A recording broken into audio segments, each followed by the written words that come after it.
پاکستان اور عوامی جمہوریہ چین دو طرفہ دوستانہ تعلقات کی مزید مضبوطی اور پائیداری کے لیے پاک فضائیہ نے PAF بیس منگی کوئٹہ پر ایک مسحور کن فضائی مظاہرے کا انعقاد کیا، جہاں پاکستانی تاریخ میں پہلی مرتبہ پاک فضائیہ کے F-7PG اور Peoples liberation army air force کے ہمہ جہت اور کم وزن J-10 طیاروں نے ایک دلچسپ فضائی مظاہرہ پیش کیا۔ وزیر اعلیٰ سندھ ثناء اللہ زہری اس تقریب کے مہمان خصوصی تھے۔ دونوں ممالک کے اعلیٰ سول اور عسکری حکام کے علاوہ شائقین کی بہت بڑی تعداد نے یہ شاندار فضائی مظاہرہ دیکھا۔ Air vice marshal Haseeb Paracha, air officer commanding southern air command نے ان تمام معزز مہمانوں کا استقبال کیا۔ ونگ کمانڈر امغان کی قیادت میں 4 کی فارمیشن میں F-7PG طیاروں نے شو کے آغاز میں قابل دید فضائی مظاہرہ پیش کیا۔ F-7PG طیاروں کے منظر سے اوجھل ہوتے ہی آرمی کے ہیلی کاپٹرز نے فلائی پاسٹ پیش کیا۔ ان کے جاتے ہی پاک فضائیہ کا نیا آگسٹا ویسٹ لینڈ AW-39 افق پر نمودار ہوا، جس نے فضائی کرتب کا مظاہرہ کیا۔ کرنل کاؤنزنگ زونگ کی قیادت میں 6 ارکان پر مشتمل J-10 ٹیم نے وہاں موجود حاضرین کو اپنے فضائی کرتبوں سے مبہوت کر دیا۔ قبل ازیں J-10 کے پائلٹس نے پاک فضائیہ کے پائلٹس اور اسکول اور کالجز کے طلباء و طالبات سے ملاقات کی۔ چینی دستے کی قیادت میجر جنرل لیو چن کنگ کر رہے تھے۔ پاک فضائیہ اور Peoples liberation army air force کے درمیان باہمی دوستانہ تعلقات ہیں اور یہ تقریب ان 68 سالہ گہرے تعلقات کا مظہر ہے۔ فضائی افواج کے درمیان تعلقات مزید مضبوط بنانے کے لیے دونوں طرف سے اعلیٰ سطحی وفود اکثر و بیشتر دورے کرتے رہتے ہیں۔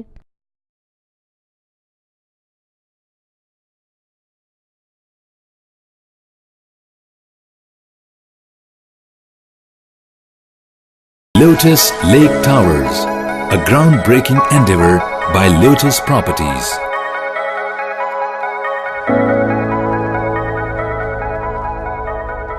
یہ ہے خبر کا جہاں اور آپ دیکھ رہے ہیں TNN TV۔